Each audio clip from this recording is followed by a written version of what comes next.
The head of the family is often seen as the strongest person in the house, the decision maker, the one who holds everything together. But psychology reveals a quieter truth. The person with the most responsibility is usually the one who compromises the most. In families, power doesn't always belong to the loudest voice. It belongs to the person who carries the weight of stability. When someone becomes the emotional or financial backbone of a home, their role slowly shifts. They stop thinking only about what they want and start thinking about what will keep the family balanced. Psychologically, this happens because responsibility rewires the mind. The head of the family learns to prioritize peace over preference. They understand that one negative reaction can affect everyone. So they choose restraint even when they're right. They choose silence even when they're hurt. Compromise in this role isn't weakness. It's a survival strategy. Families function on emotional regulation, and the person at the center is usually the regulator. When conflict arises, they absorb it. When tensions grow, they soften their stance.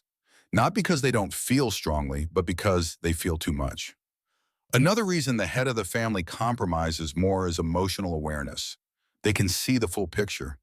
They understand different personalities, fragile emotions, and unspoken fears.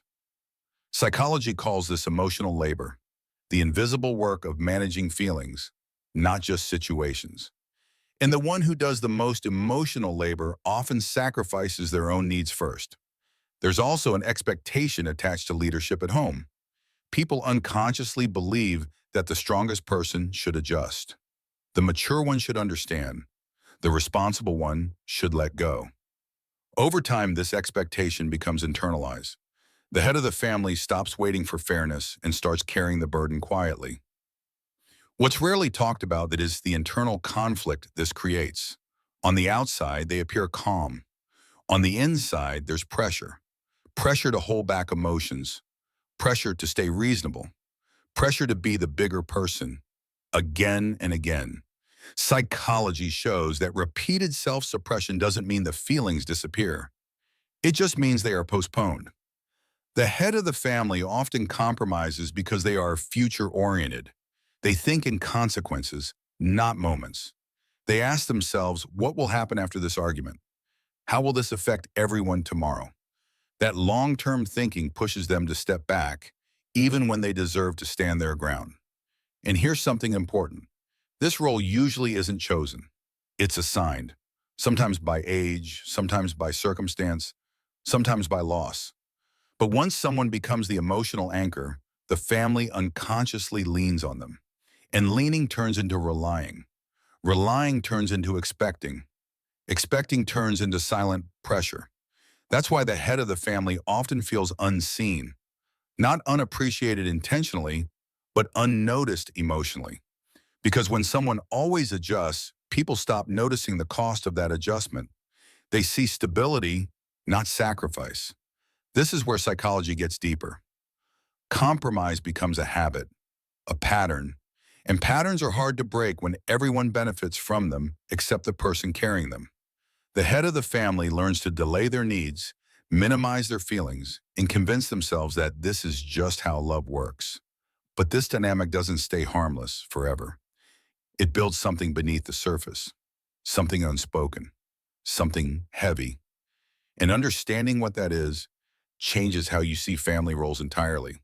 What most people don't realize is that constant compromise slowly reshapes the inner world of the head of the family.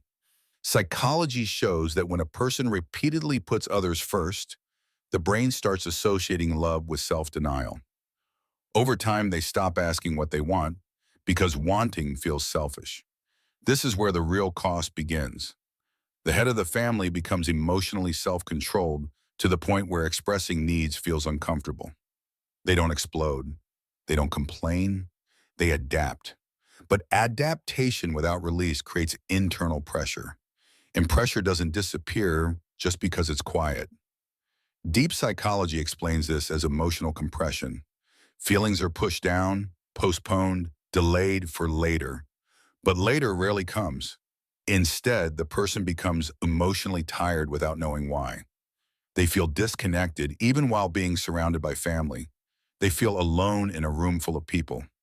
Another hidden effect is identity erosion. When someone is always the one to adjust, they slowly lose parts of themselves, not dramatically, but subtly. Their opinions soften, their preferences fade, their boundaries blur. And because everyone is used to them being flexible, any attempt to reclaim space feels disruptive.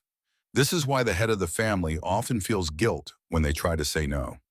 Psychology shows that guilt is strongest in people who care deeply about harmony. They are not afraid of conflict itself. They are afraid of what conflict might do to the people they love. So they choose discomfort for themselves over discomfort for others. But here's the truth most families never talk about. A system built on one person's constant compromise is unstable.